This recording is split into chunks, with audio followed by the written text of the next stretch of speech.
Hello everybody, welcome back. Welcome to part 3 of my modding tutorials for Kerbal space program. Now, if you remember in part 1, I showed you how to install and use CCAN. And in part 2, I showed you how to install an example mod, which was Stockalike manually. So I showed you how to install mods manually in part 2, and best practices, basically things I've actually a sequence or procedure that I've actually adopted myself to try to minimize any problems. So welcome to part 3. This part I will show you how to tweak existing parts, regardless whether that's a stock part you want to tweak or a modded part. And I'll also show you how to create a Stockalike config to include engine packs that you may want to install while using real fuels, but the Stockalike config does not include the engines that you want to install through a pack. That's very simple, it's very easy. Okay, so first of all we need to find the installation folder for Kerbal Space Program once again. Okay, so here we are in the root folder once again of Kerbal Space Program. Now we want to tweak an existing part. I'm just going to show an example. Obviously I can't show every single part, that would take X amount of days, a long time, but I can show an example of how to actually tweak a part. So I'm going to go into game data folder. I'll do that again. So we're going to game data folder.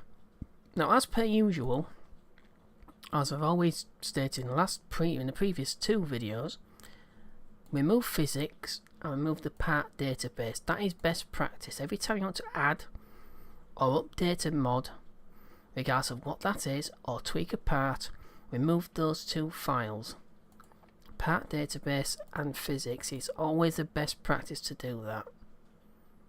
So we're going to game data, and obviously right now we're back to squad. So we just have the squad folder. This is a stock installation. So we double click in there and basically take a look around.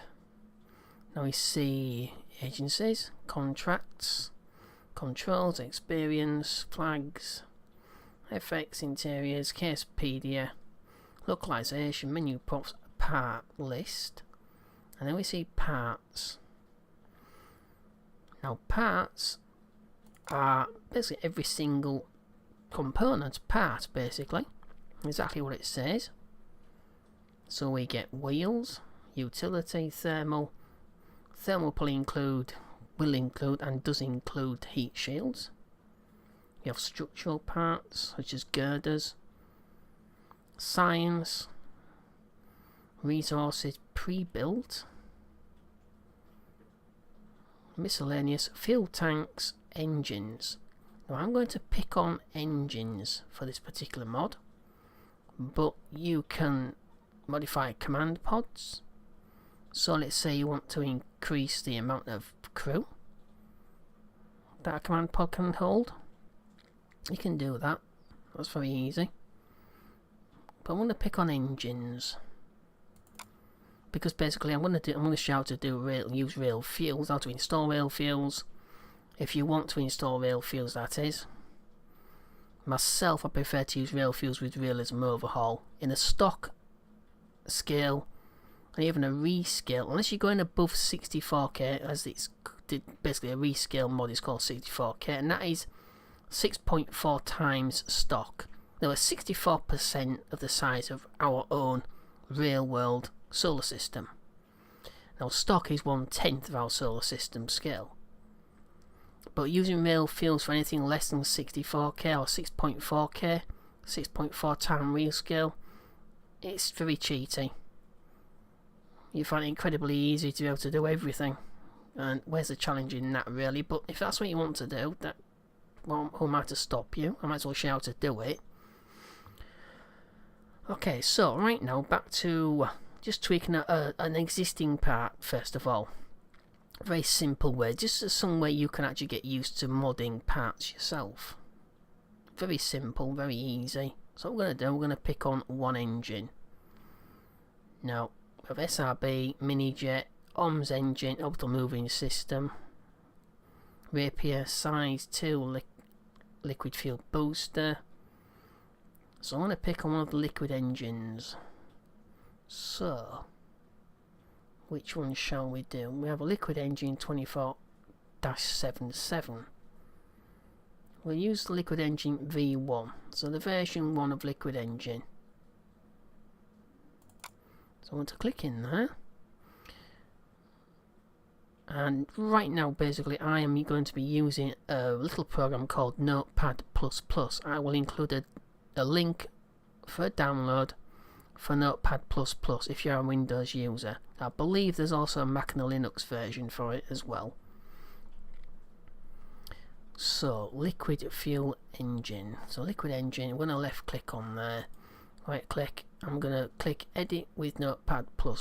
I just prefer to use Notepad++, but you can use any, to be honest. You can use any Notepad, any basically Notepad program. Okay, so I have a name micro engine. Module is a part. Author, Novel Salisco. And the mesh is model.mu. So if we want to create a new engine using this model, we would have to input it in here. But basically for basic modding, just put your extra config file here. What we'd probably do, if we wanted to do that, we would create, I'll show you exactly how to do that. All you do is you click on here and you want to create copy. So you click on copy, you left click again anywhere in this window and create paste, and you'll see liquid engine LV-1 copy. So I want to name that something else. So what we'll do, we'll call it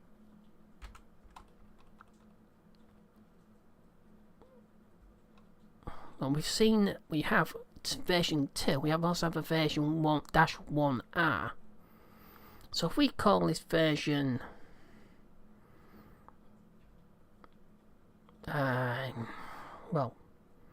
version A 1A LV-1A.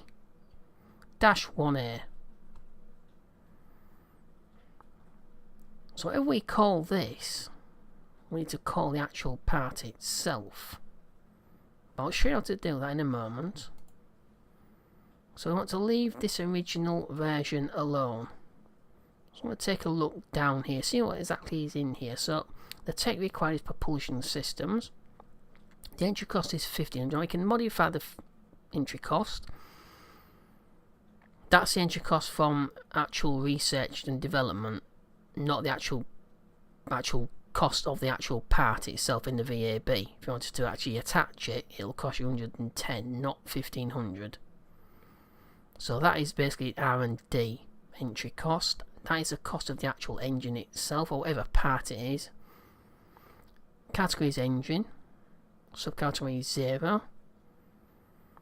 So we have title auto LOC.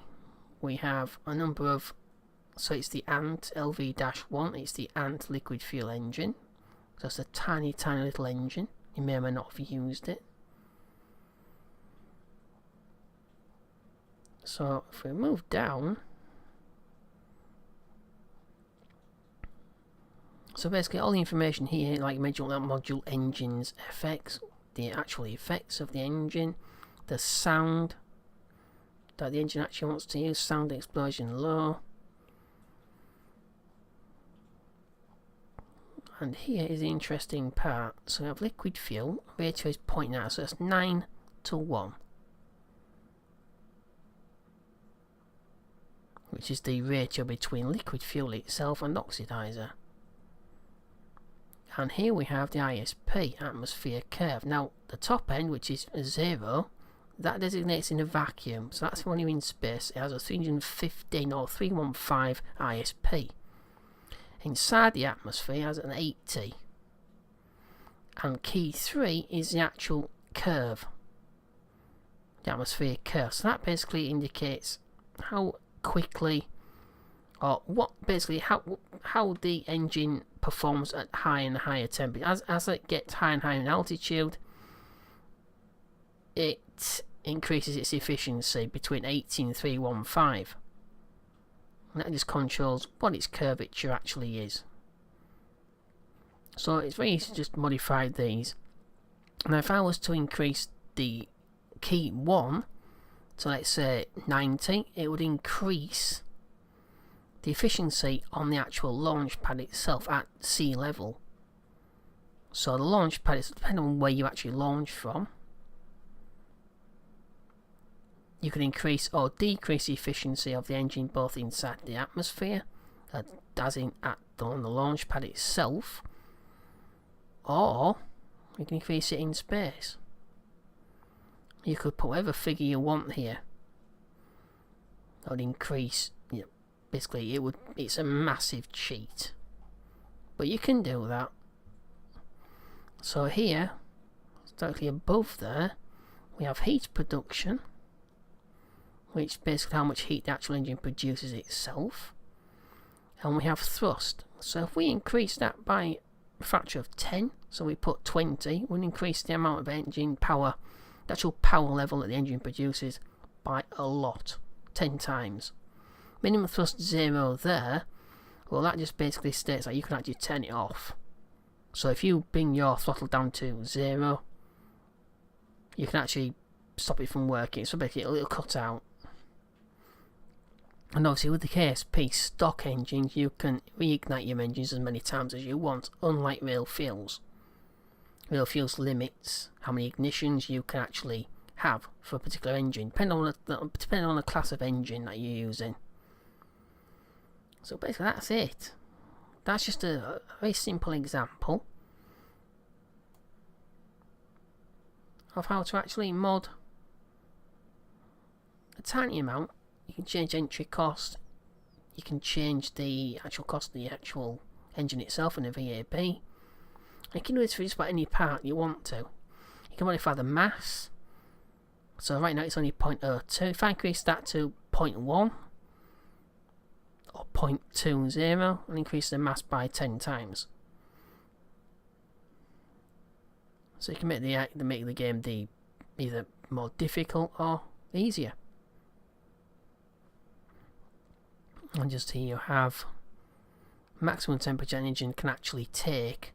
So 2000 is between 2000 and 3600 degrees before it actually blows up. So if you find you have an engine from a mod or a stock engine and it's blowing up, well, you can increase the top end of the actual temperature that the actual engine or any component in fact can actually take. That includes heat shields as well. So I'm going to close this. So the other example is to clone the engine. Now best practice is not to modify the engine directly, to create a new config file exactly as I showed you earlier. So you want to edit this. So this new engine, we want to call it LV1A. So micro engine. So we've already called it that. We don't need to do anything else. Micro engine is the name. We might want to change the name. We want to leave it as it is. But basically we'll have 2 entries with micro engine as the name. So titled auto LOC, so auto LOC again LV-1.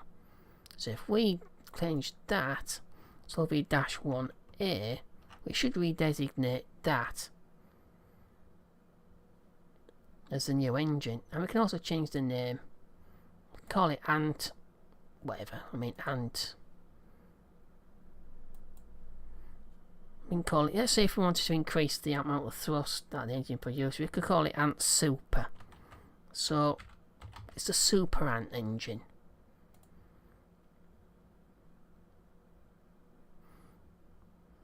We increase the actual thrust again, exactly the same way as I showed you before. Like I said, this is just an example of what you actually want to do. There's max thrust. So if we change that to 20, and we want to increase the efficiency at launch. We maybe don't want to increase the efficiency in vacuum, but we might want to increase the efficiency at launch, so we'll increase it to 100. So we'll increase it by about 40%, was it? Something like that. It was 80, so we had 20 more points on. We'll leave the curvature atmospheric curvature alone, and we'll leave the mass as it was. Like I say, it's just an example of what you can actually do. You'll have to sort of play around with these configs, but I'm just showing you an example of what you can do.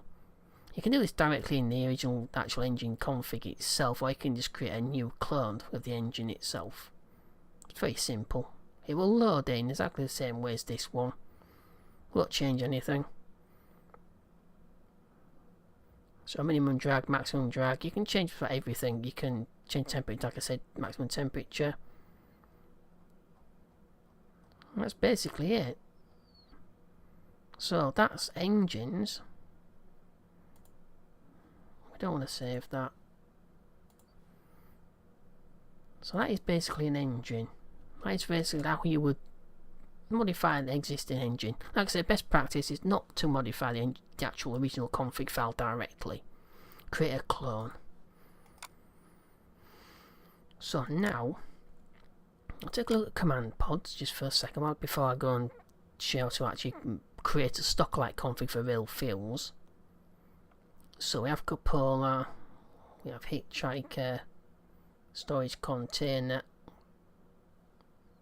probes, command, we have a body, probe stack large, and here's a Mark 1-2 pod. Mark 1 cockpit, so we'll take a look at Mark 1 cockpit. So Mark 1 cockpit, Mark 1 crew cabin, and Mark 1 inline cockpit, which have all three versions of the Mark 1 cockpit, and the crew cabin is just there. So we'll take a look in there. See Mark 1 crew cabin. Now you can, like I said, you can modify the file directly if you really want to. I wouldn't advise that. I'd advise you to create a new sort of a copy of the config file. And if you want to sort of back this up, delete this, or put it into a separate folder to back it up, and then modify the config file that actually still exists here. As long as you make a backup, I always advise people to make a backup or create a clone of the item itself, the actual part. So you've got parts, exactly the same way as we had sorting the engines. Got entry cost 2600, 550 cost. Categories utility, subcategory. Drag models, max drag, minimum drag. Crew capacity. Now here's the interesting part, crew capacity. Now you could make it so, really cheaty. This is incredibly cheaty. You could put 20 Kerbals in there if you wanted to. Very easy. It won't spit anything out. It won't say, oh no, you can't do that. Oh no. Spit your config out. It won't do that. I promise you, it will not do that. You can put 20 Kerbals in there. Put as many as you want in there. You can put 2,000 in there if you wanted to. It's very easy. You can do whatever you want. I don't cheat though. I don't cheat. But you know, if you want to, then like I say, who am I to stop you? I'm just showing you how to do it. So there we go. 20 crew capacity. You can have as many as you want in the crew capacity. As many. Usage. You have packet size of 2. This is basically down to the transmitter, how many points worth of science points you can actually get from doing any science with this particular part. It's got module data transmitter. Antenna is internal, so you will actually see externally. You can add this module to any part you want to. Let's say you want to create a new part and it doesn't have a transmitter module. You can basically add that just by copying this part out. Copy that section there. Don't copy this section here. I left click and just drag over there. You can copy and paste that into whatever config you want. So packet setting 5, packet flow 0.1. I would leave those as they are, unless you want to experiment with different settings there. So antenna power 5000, optimum range. Of course, I actually play with remote tech, so this is actually irrelevant to me. But if you're playing stock with the stock comm system, then you can modify this as however you please. You know, you can do whatever you want to. So that's just an example of just 2 ways you can mod the game and individual parts to suit your own play style. As I say, make a backup. Even if you delete the original backup out of this folder, make a backup of the original file itself and store it somewhere else outside the game folder. So if something goes wrong, if you do something wrong, you can just copy and paste the original file back in and you're back to a working version of KSP. Just basically what I said, just play around. Just play around with it. Play around, test it. You know, just get used to modding yourself. Okay, so that is the end of the first section. Next I'm going to show you how to create a Stockalike config. Basically I'm going to install Real Fields and its dependencies, and then I'm going to show you how to create a Stockalike config for stock Kerbal space program to use Real Fields. It's very simple, very easy, and as per usual I'll be including all the links, everything I've just used, including Notepad++, in the description section directly underneath this video. So next up is Real Fields and Stockalike configs. Okay, so here we are once again on GitHub, and this time for the Real Fields mod. This is Nathan Kell modular fuel system, but it is actually for Real Fields. Okay, so as per usual, as I always say, take a look at the issues first before downloading any mod. That's always best practice. So Real Fields is my blowfish. Real Fields kething tanks.chg multiple passes specified. That doesn't really sort of bother us right now. Automate creating RF version files. That's for AVC or auto version checker, which you may or may not want to have installed. Support for OPT and spacewide expanded. That is basically a request.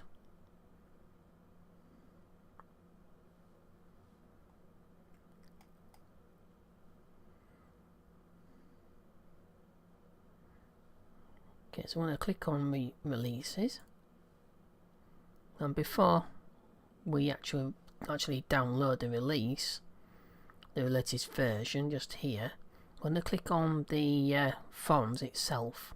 Just take a look around,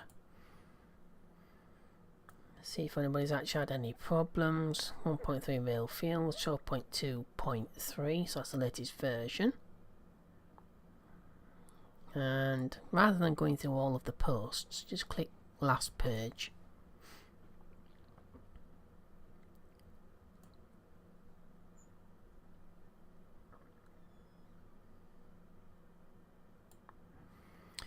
So September the 6th was the last post, September the 5th was the previous one.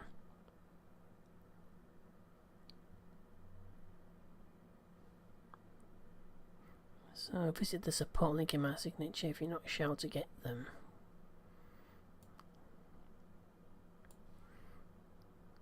So I have a problem with getting the content of one single tank correctly. The SST SC tank MFTA standard tank. The problem is that when I increase its size, this is tweak scale, so the maximum amount of fuel I can put it doesn't change. Is that Real Fields or SSTU's problem? I think that's probably tweak scale. So I haven't heard of such a problem, and I don't think any recent change in Real Field would actually affect it. Be sure to provide logs, of course. That's something if you want to actually help someone fix a mod or bug in a mod. Always include your log files. That's what that nearly all of them always sort of stipulate before you actually report any problems. So that you might want to include logs though, because if those are they're an important debugging tool. Visit the support link in my signature. So a quick question, but is this mod good to go with with Fuel Tanks Plus? I've actually used it with Fuel Tanks Plus, and it doesn't seem to cause much of a problem. I've never actually encountered a problem with it before. Okay, so nothing actually really stands out there that's causing a problem. So we'll go ahead and download RealFuels 12.3. Obviously, in the future, these tutorials will still be of use to you, because regardless of what version you actually download, it'll be exactly the same way, exactly the same sort of sequence and procedure to actually install the mod, regardless of whatever mod it is. So I'm going to go ahead and download 12.3.1 of RealFuels. Okay, so we've downloaded RealFuels 12.3.1, and as I said before, depending on which browser you're actually using, it will download the file itself to whatever folder you've set it to. If you're using Chrome, again, as I am right now, the file will be down here, and because it's a zip file, it's an archive, so you can just click on it, and there we go, Module Manager README.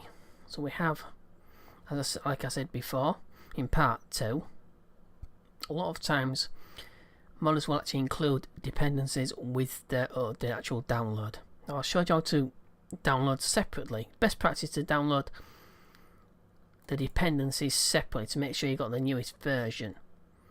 But like you say, as I said, Module Manager 2.0, that is the latest version. Solve Range is the latest version, that's with this as well. So I'm not going to bother to do that with this particular tutorial. I've showed you how to do that before. It's best practice to do that, to actually download each mod separately so you get the newest version, but we're not going to bother to do that with this. Of course, you have Community Resource Pack.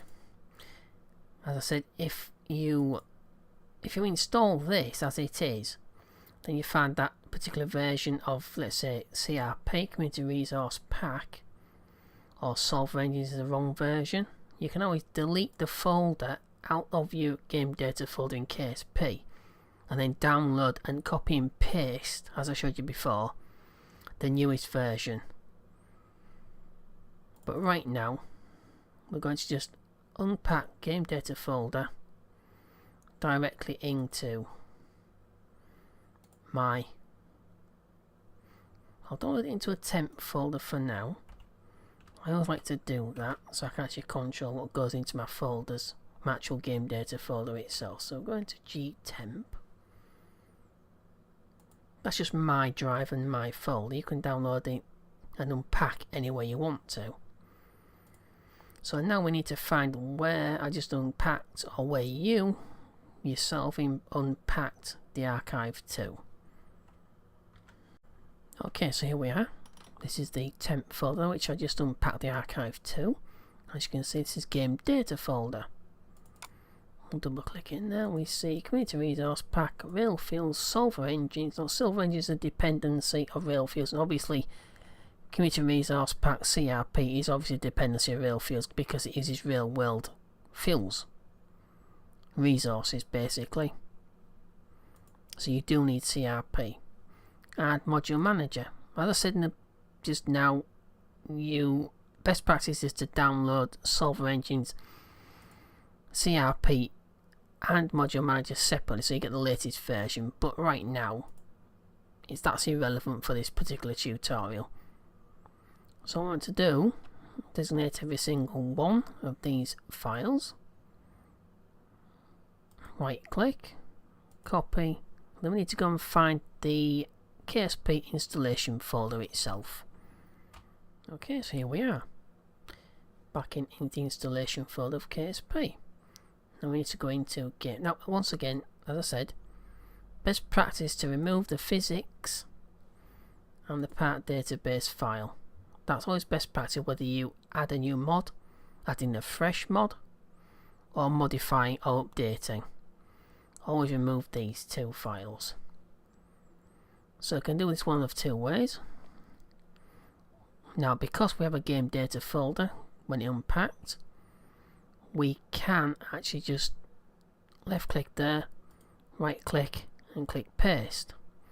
What that will actually do will be it will basically merge the game data folder from the archive we just unpacked in the temp folder with the existing game data folder here, and it will create those folders in here exactly as it did back in part 2 when I showed you how to install TAC-LS. So we're going to click paste here.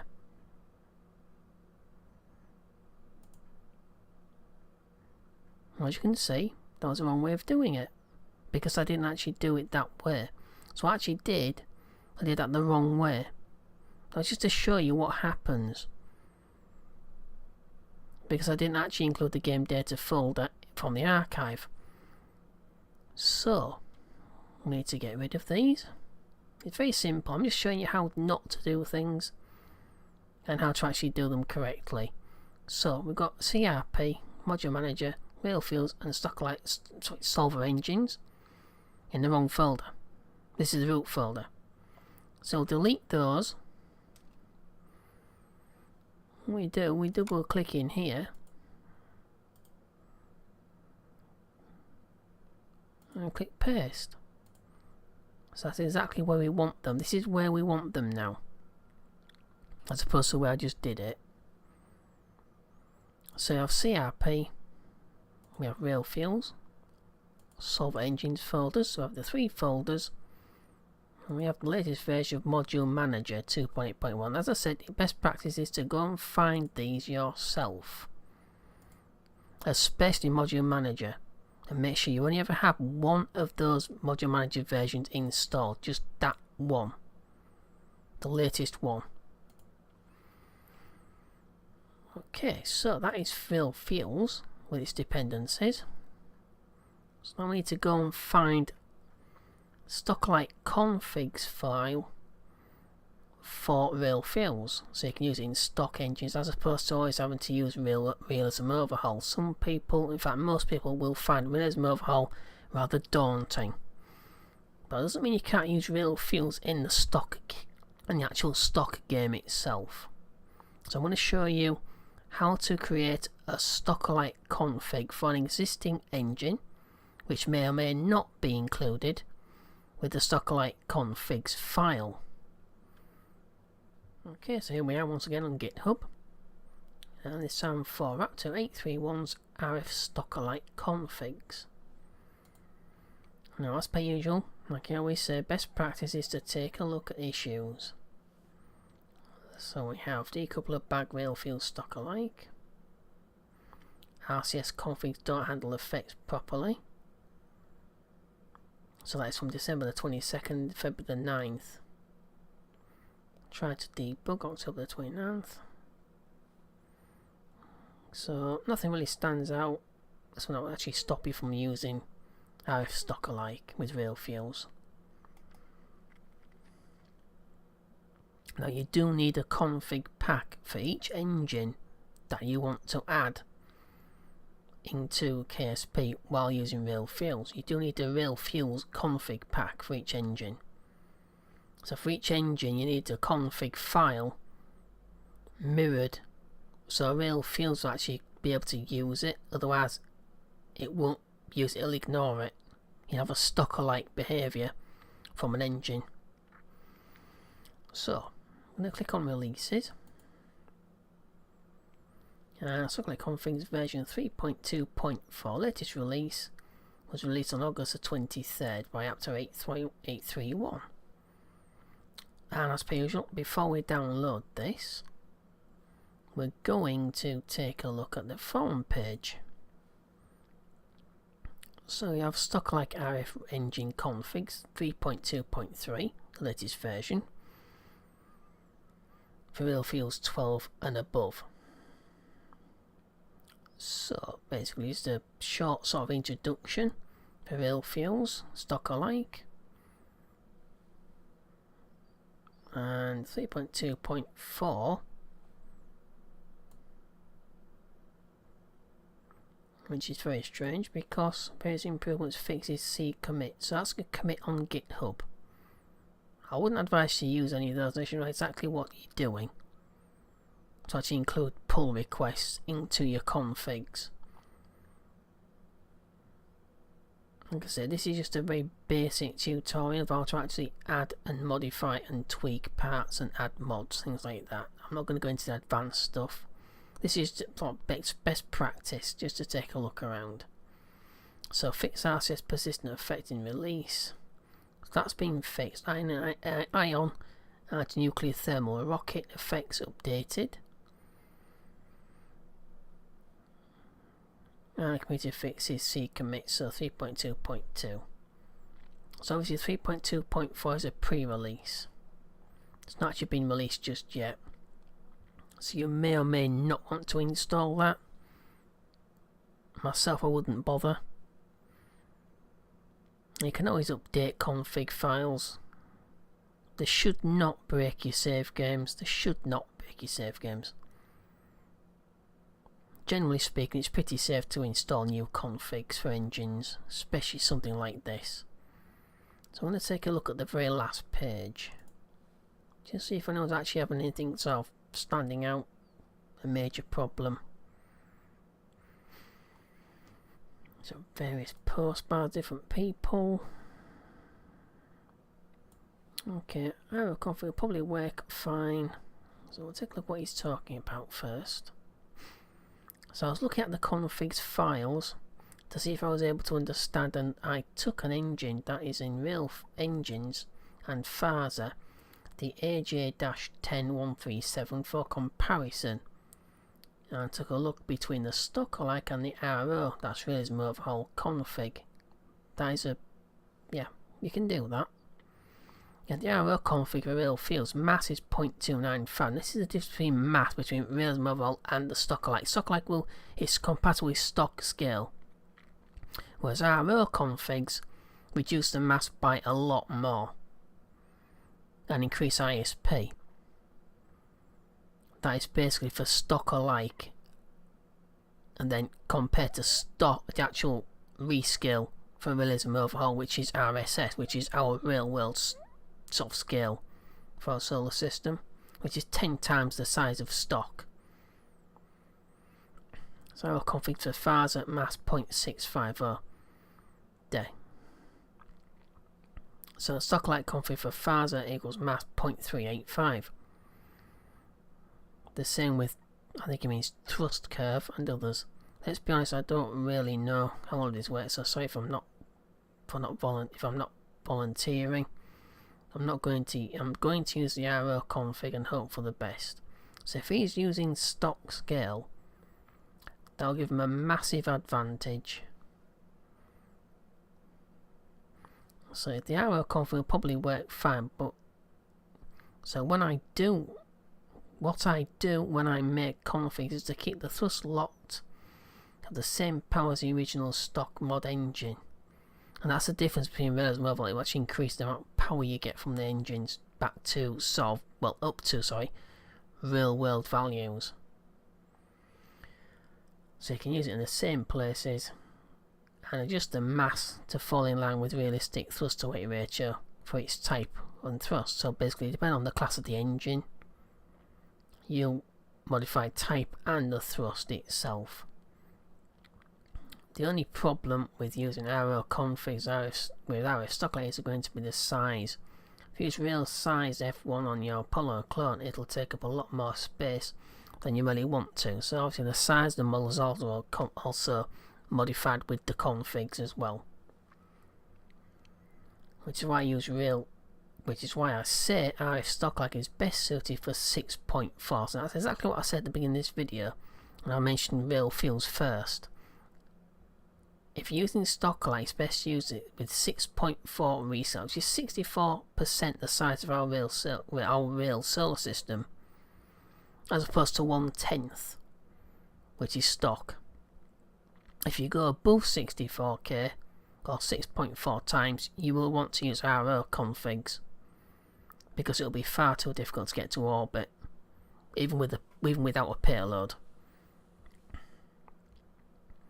So you could technically use RF Stockalike configs on a real scale install, and they'd play nice with anything from RO. You just need 12 engines on your moon rocket instead of just the standard 5. Let's say something like if you wanted to reenact or rebuild the Saturn V, instead of having 5 F1s, you need 12, because obviously the engine power is less. But you can do it. I mean, you can play around with things like that. So there's nothing really standing out. That's from August the 29th. Nothing is standing out. Nothing really stopping us from sort of downloading this. So I'm going to download RF Stockalike 3.2.4. Then I'll show you exactly where and how to create a config for an existing engine, whether it be a stock part that's been missed off the configs for Stockalike, or it's a mod that you want to include. You really want to sort of add a mod pack for engines, but they're not included in Stockalike configs, but you really want to use them. I'll show how to do that. But first of all, we need to download RF Stockalike first. So that's what we'll do right now. Okay, so there we go. RF Stockalike 3.2.4 is now downloaded. Now, as I keep saying, depending on what browser you're actually using, you'll need to navigate to that folder. If you're using Chrome, as I am, you can just click on the zip file. This is just a zip file again. And you just click on there if you're using Chrome. So RF Stockalike 3.2.4. We have the Mac OS X as well. Obviously I'm using PC, so that's irrelevant to me.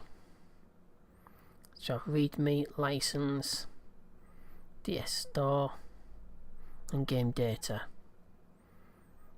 See, in game data, as I said, RF Stockalike, Real Plume, RF Stockalike. Now, Real Plume is a separate mod which allows plumes to display on the engines itself. We have the actual Real Field Stockalike config files. Now, to use Real Plume, you need smokescreen. But these are the configs to actually allow smokescreen to work with these engines.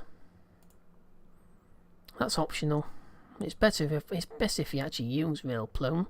If you actually use the Real Plume itself with Stockalike, because otherwise you won't get any effects. Sorry, Stockalike, SDHI, some dumb heavy industries. So I'm going to go ahead and I'm going to just unpack this entire folder, this entire archive, sorry, into the temp folder.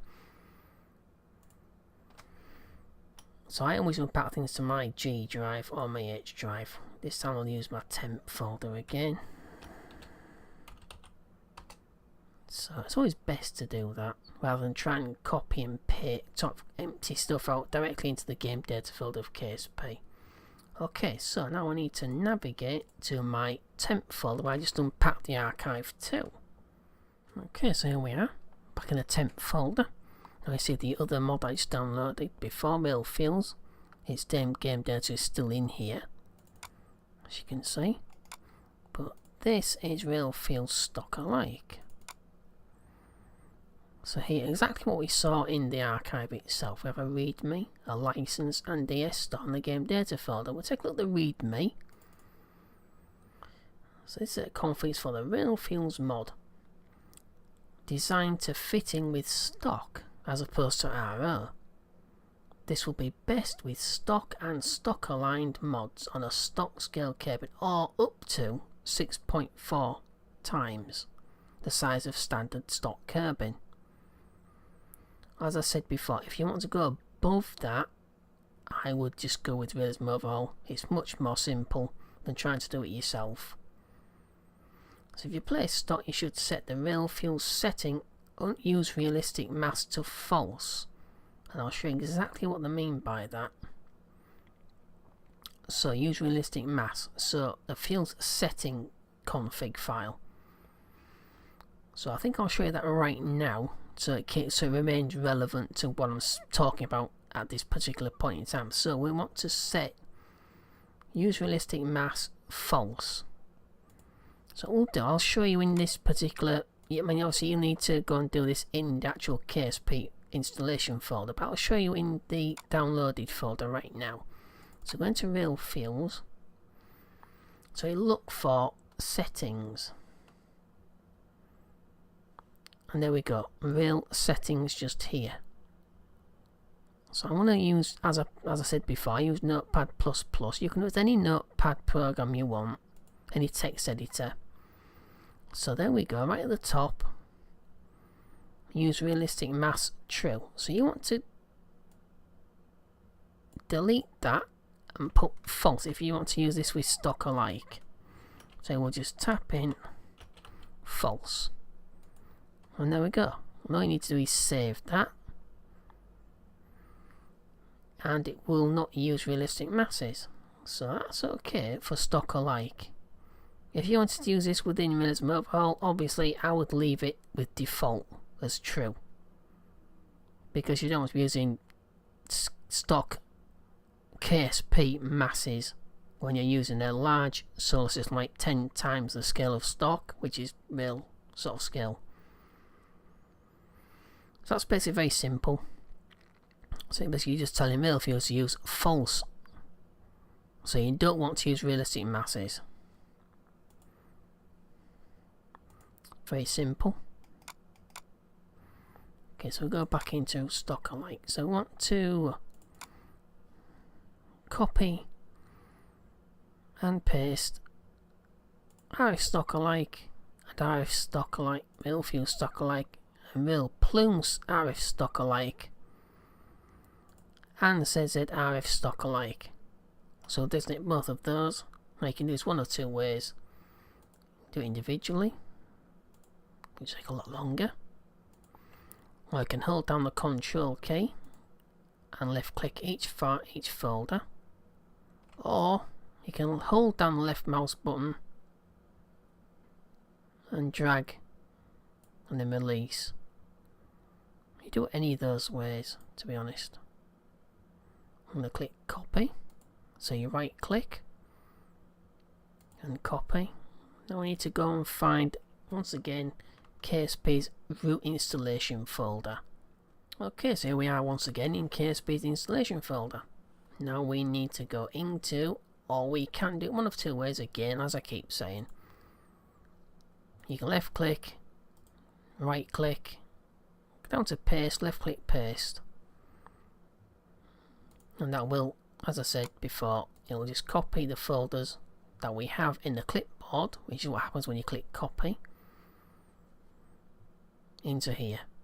So we're going to click anywhere over here, left click, right click, and then paste those folders into our installation folder. So you have Stockalike, Real Plume, RF Stockalike, and we have ZZ RF Stockalike.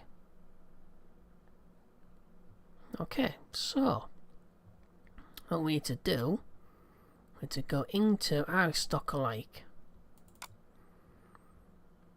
Now, what do we have here?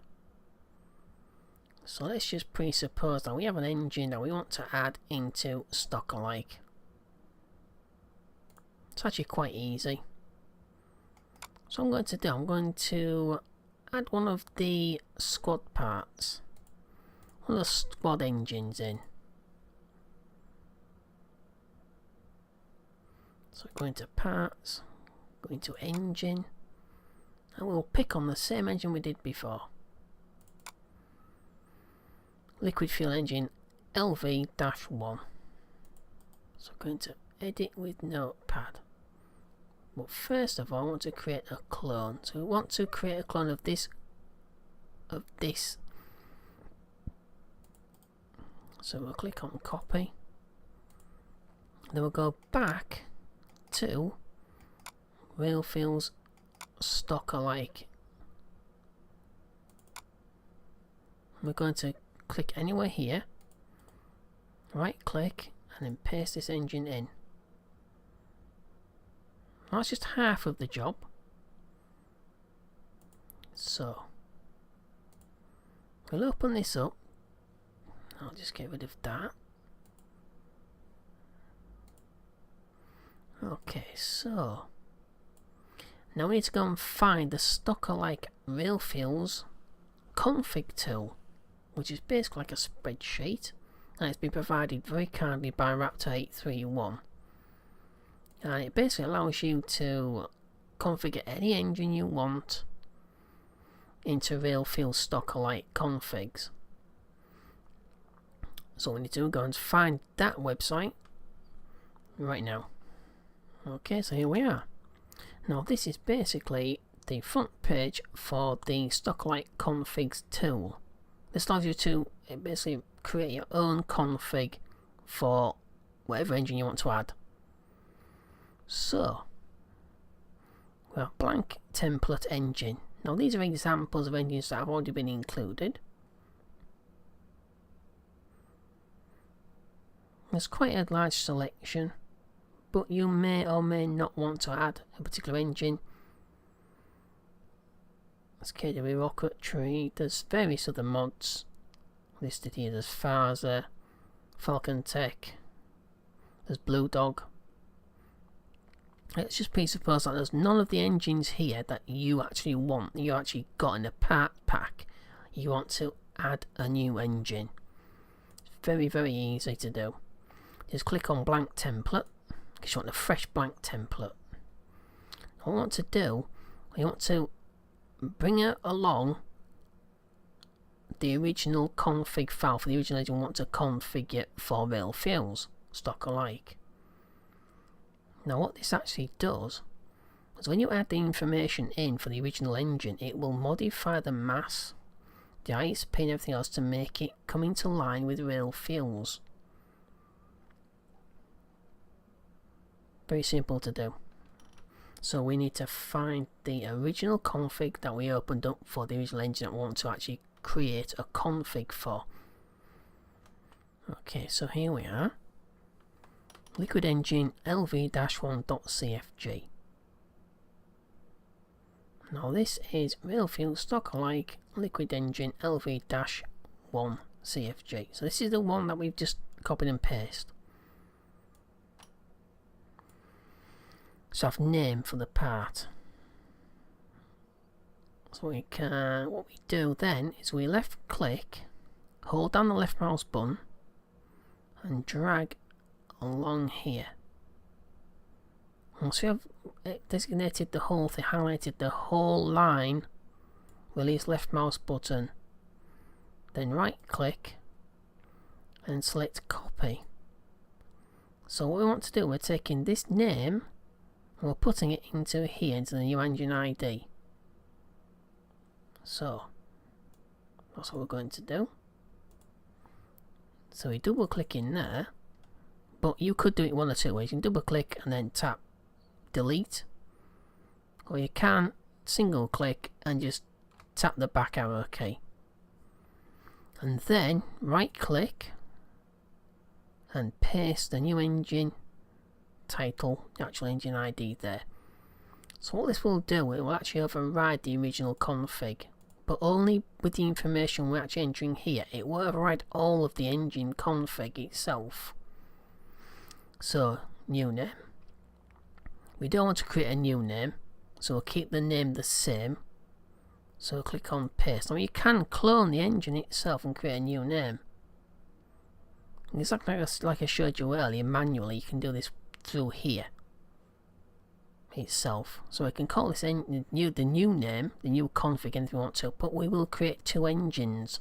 We'll have one that's not compatible and this new engine with the new title which will be compatible. Yeah, I don't think you really want to be doing that because it would double up in your parts. So we'll leave the engine title the same. You can whatever title you like, whatever description you like here for this engine. You can copy and paste the original description or create a completely new one, or a mixture of both. So So engine flow mode, current stage on it, which means it'll only feed from the tank it's actually attached to, or stack of tanks. So respects crossfeed. So if you enable crossfeed, it will actually feed from the other tanks as well. Tech level start. So you can put this basic rocketry, general, advanced, heavy, heavier, heavy rock, very heavy, or experimental. Currently that is actually quite limited as to where you can actually put these engines, but that is basically part of the RO problem. It's rather limited as to where you can actually put engines. There's a lot more designated parts in some of the, especially in some of the modified tech trees. It's a launch engine. It's not technically a launch engine, it's actually a vacuum engine. So we can click in there, launch plus, upper plus, orbital, nuclear thermal, solid. So this is actually not the micro engine, the actual ant, which is what the engine actually called. Well, it's nicknamed ant. It's actually an orbital engine, so we'll click on orbital. Mass, as we saw earlier on, is 0.02. Thrust is only 2. We saw that before. And the ISP, now there is no perfect value for ISP. What you need to do is just sort of create a balance between the two. So we saw that was 300, I believe it was about 300. We'll take a quick look.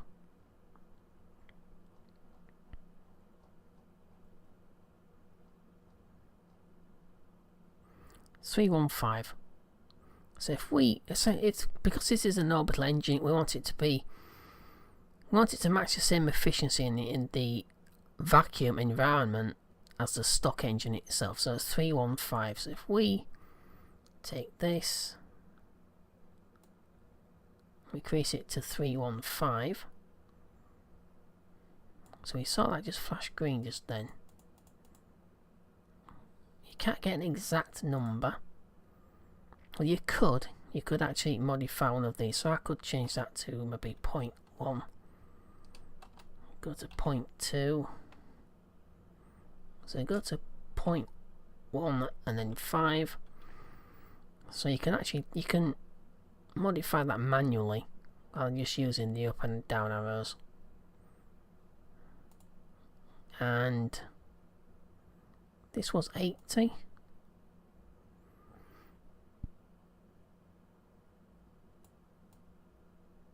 And there we go, it's gone green. That's a perfect example. You want to try and make it so it turns so these 2 points are within a certain percentage of each other.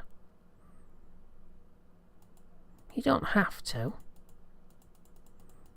but like I said, it's best practice to try to get them as close as possible to each other in TWR, thrust to weight ratio.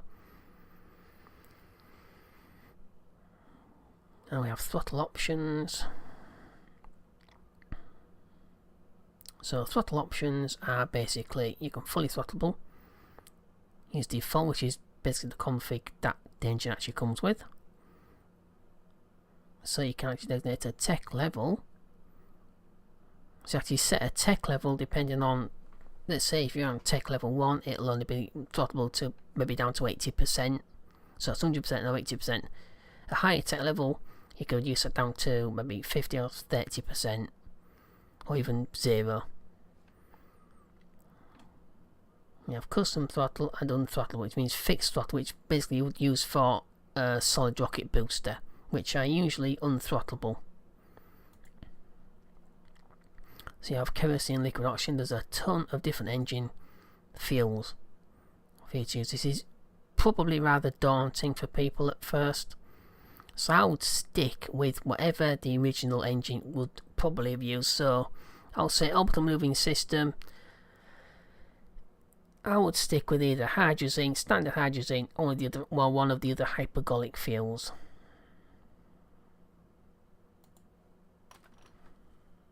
Okay, so a little explanation as to what hydrazine is. Well, basically what hypergolic fuels are. Now, hypergolic fuel mixture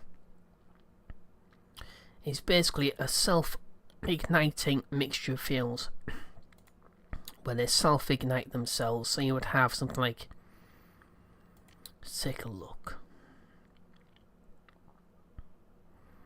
You have nitric oxide or nitric acid, which is actually used in the Apollo service propulsion system for the actual command module.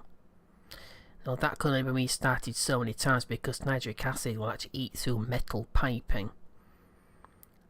I mean, there was designated about, I think it was about 15 restarts at maximum. You could go slightly above that depending on how long you run the engine for during each ignition.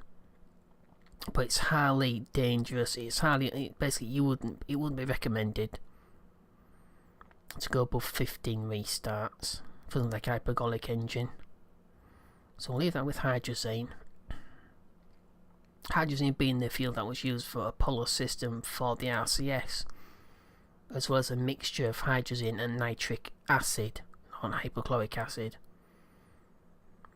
So the mass ratio, I would stick with the mass ratio of, obviously this is hydrazine, it's a single fuel, so you can, okay, to put that at 100%, so that's just 1. So it's just 1 for 1. Nope, no less. 1 for 1. You could just click in that. I could have done it the quicker way and just clicked and tapped 1. So that's a tech node for each fuel. So you can designate a tech node for each fuel type as well as throttle options. Thrust curve, I would leave, for a vacuum engine at least, leave the thrust curve. So stock curve, you can do increasing, steady dip, decreasing, which is what an SRB would probably come under. Decreasing dip, and pulse steady. Now decreasing dip basically means that, let's say you start with a particular power level, particular ISP, then all of a sudden it would dip quite sharply and then come back up. So a lot of jet engines actually do that in the real world. You actually lose power depending on what altitude and what speed you're actually doing, and then they'll come back up and gain power right through to turn themselves apart. Modular effects, I would leave these alone, modular engine effects, because we already have real field Stockalike, we have real plumes configs already. Leave these alone. Use hypergolic rails. So, under here it gives you a little bit of an explanation. So none turns off ullage. So that's that. So we have no ullage and unlimited ignitions. Now, because we're using a hypergolic vacuum engine, it shouldn't really need ullage. Some engines did, and some engines still do, which is why a lot of times you need RCS to give yourself ullage. Basically it gives the engine a bit of a kick, gives the spacecraft a bit of a kick to push all the fuel down to the bottom of the tank, so you're not going to get vapor in the fuel lines and cut the engine out. It can also cause the engine to explode depending on what settings you're using here. So ignore hypergolic rails. So we'll use hypergolic rails to have ignitions. You can make it pressure fed. Now pressure fed means that you can bypass ullage requirements and just make it but you do need a pressure feeding tank. There's only a handful of those with real fuels and modular fuel tanks, but you can do that. You can also modify something like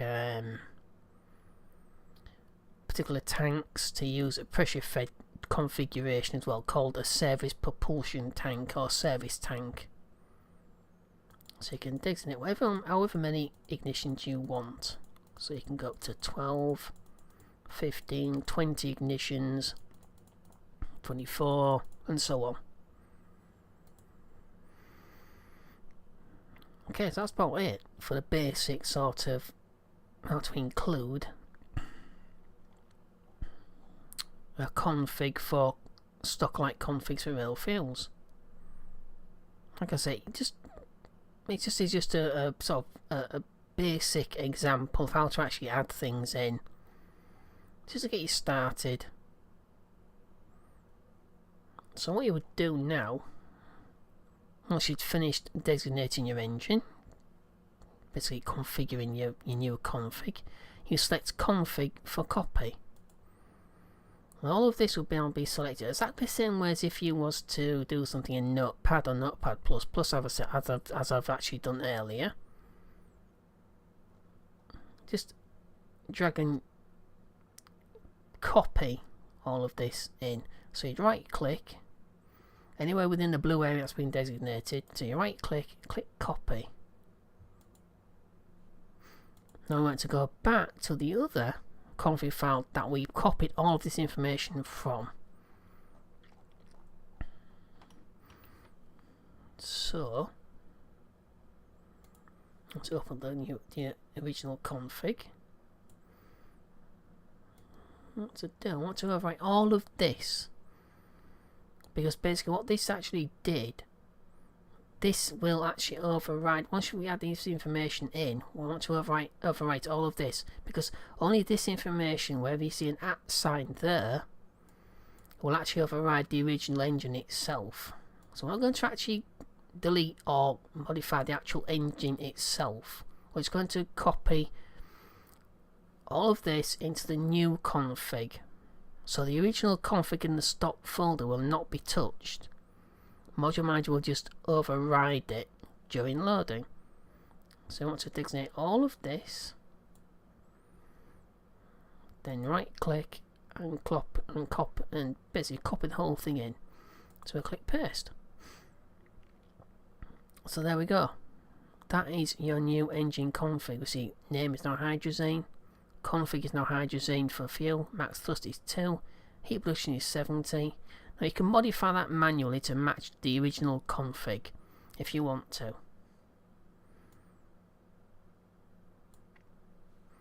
Max temp 2400, cost 79, inch cost 395. You can modify all of this by hand once it's actually in here to whatever you want this to be. So that is basically it. And then all we need to do, obviously we need to save it. So I'm going to save it using, obviously I'm using Notepad++, but you just click on the disk to save it to the file that you copied from the original stock file. And it goes with any file basically that you want to create a config for. You would copy and paste that into the real fuels configs folder. Don't try overriding the original, it's going to cause a mess, because basically real fuel Stockalike config tool here only overrides certain values. The other values will actually remain. Ignition's 28, ullage is true, pressure fed is false, and to restart, to get those ignitions, you need electrical charge. The amount, each time you want to ignite, it'll take up 0.02 of electrical charge. Okay, so that is basically it.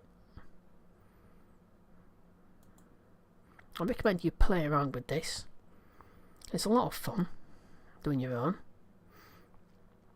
and you can create whatever space program experience you actually want for yourself.